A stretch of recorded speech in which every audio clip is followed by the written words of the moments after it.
Alright, Logan, let's take a look at your paper. MLA format first. This looks good. This looks good.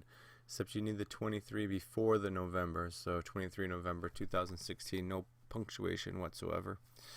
You got a space here that you need to get rid of. Weak title. Doesn't do anything towards your theme or anything else. Alright, so you start with a statistic, which is fine for the most part, but you don't cite it.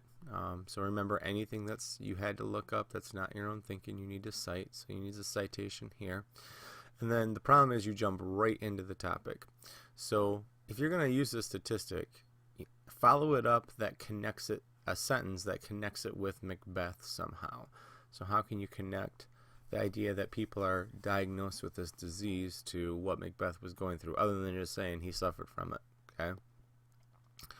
I like how you give some background. That he's haunted by people he killed. That's good. This is a sentence fragment because this is not a complete sentence here. So you might want to rearrange this sentence to make it a complete sentence. Now, your main points, this is where it gets tricky. Your main points are he had negative symptoms, delusions and hallucinations, and executive functioning. Now, you bring that all up here only to repeat it all of here. So what I would love to see you do is, if you are going to break it apart, make one sentence just about each symptom. Okay. And instead of saying messed up executive function, instead of getting right into the topic, say the multiple battles altered his frame of thinking, something, something, something. Then go into what symptom he had, and then get into a solid thesis statement. I think you're trying to shove way too much into your thesis statement. It's very convoluted. Now, here's the other thing. You say that he made bad decisions, and then you bring up the prophecies, which haven't even talked about yet, up here. So if that's a main part of his downfall, then you should probably bring it up here as well. So just something to consider. All right, we'd want to see a stronger topic sentence out of you. Okay, you can't just say he has one symptom. Like, what is it? What does a symptom do? Symptoms include no colon here. Now again, you had to look this up. I don't see any outside sources here. When you have a quote, you don't need the period at the end. You just need the period right here. So make sure the end punctuation is in the right spot. But the problem with, and the same thing when you get to the next sentence, or the next part, you're saying, oh, he had trouble sleeping. Here's a quote about trouble sleeping. Oh, he had outbursts of anger. Here's where he had outbursts of anger. And then you get into this quote, which I'd like to see you prove this with a quote from the story, because I don't know if he can. Really, because he couldn't sleep, it made him fight less effectively. How? So, wrong use of semicolon. Now, this is trying to get into a thesis statement about his bad decisions, trying to talk about it, but you don't talk about it that much. And Logan, I can already tell looking at this paragraph, you don't have enough information here. You're missing your tie into your thesis statement. You're missing some more clear examples. You're missing sources outside that would help you talk about these examples. So you definitely need some more stuff in here. All right, so no comma there. Delusions made Macbeth crazy and untrustful to those who close to him. Now, this is a better topic sentence. So I like this topic sentence. You're not just saying it's a symptom, but you're telling me what it's doing. So that's good. Here's another quote that I'm sure you had to look up. So you got to cite that. You got wrong end punctuation here. All right, so he believed he couldn't be killed. He used a good quote. He believed that killing all who opposed him would help him keep his crown. Okay, so you use this quote and don't talk about it at all. So the delusions he thought were true led him straight to his demise in the battle with Macduff. So that would be, again, back to the prophecy. And then he believed Macbeth couldn't harm him, making him overconfident, which led to his own beheading. So, again, you're not taking any... I mean, look how short your sentences are in here. I mean, short, short, short. I mean, most of them are barely a line long. we really need to extend our thinking, extend our look into these delusions, find some more examples that would back up your thesis, explain your thesis. You're missing a transition statement as well. Sorry, I didn't mention that in the last paragraph. Transition statement into the next statement. How do you move from symptom to symptom? This one is a little bit this one's a little bit better, so that one's a better transition statement, so good job there. So just try to tie those in. Usually we put them at the end of the paragraph and then have a strong topic sentence at the next one. So work on that. All right, so another quote. This is a broken record here, Logan, with you. Another quote where you need to cite.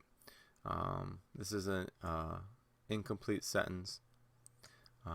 It actually would work better if you used a colon right here and made this part of the previous sentence. Second one especially got to Macbeth, making him look crazy. They caused him to unknowingly determine what is real and what isn't, which is basically what you just said up here. It negatively affected his thinking process and drove him mad, which sounds like an actual transition statement into bad executive functioning.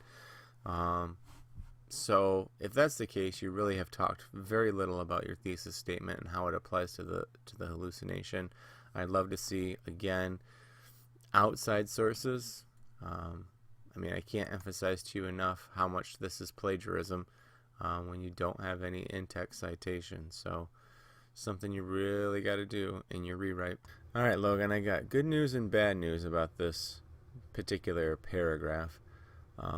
The good news is I think I found your theme.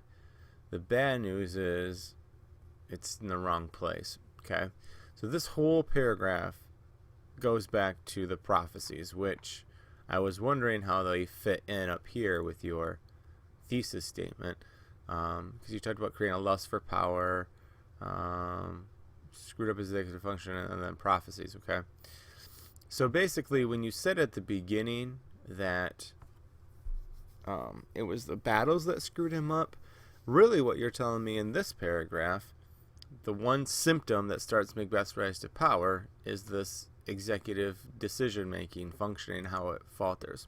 So here's what you really should do. In your introduction, you should talk exclusively at the beginning about this one symptom of paranoid schizophrenia, this executive functioning, like in your introduction, talk about this, and then set up he had a terrible time receiving the information he was giving. Okay, then you're going to come up with 3 or 4 symptoms based off of this, the hallucinations, because you even say later on, this thing triggers all these symptoms later on. So this is the thing that's tying all of your play together, or your essay together, your theme together. This is what you should bring up at the beginning.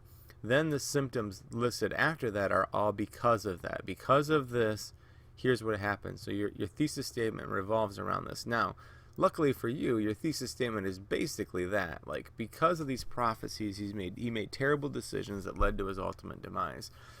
And that's why it made sense when I said it at the beginning that you really need to separate that thesis statement out. So here's the other problem with this paragraph. It's just straight up plot. This is Logan. This is all just straight plot. There's no real analysis in here. It's just here's everything that happened in the play. So this is better as the introduction and material than crammed in here as a body paragraph. So really consider doing that if you're going to do it. It'll make your whole thing flow better. All right, this is a really weak rewording of your thesis statement. So you want to do that. You go through all of the main points.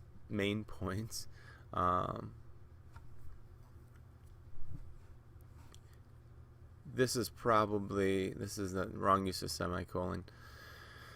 So you'd want to fix that. Okay, and then all the way down here, this is your last statement. I think it's actually a pretty good statement. It just needs like a sentence.